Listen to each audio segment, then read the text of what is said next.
Question number 28. Lisa spent 40% of her salary on rent and 25% on food. If she spent 16,900 in a total on both, how much is her total salary? A. 20,000, B. 24,000, C. 26,000, and D. 28,000. Okay, let's represent the salary of Lisa using X. Let X be the total salary.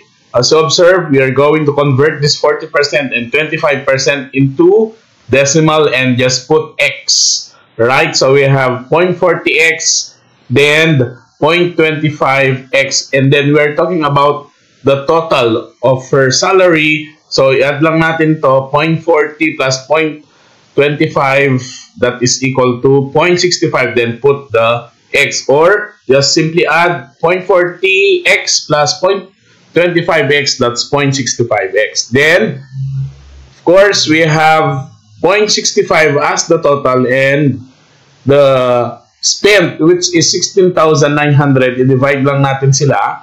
So we have 0.65 divided by this 16,900 divided by 0.65, that gives you the value of 26,000. Therefore, total salary ni Lisa is 26,000 sa part na to. That is letter C. Follow my talks for more videos. See you to the next episode.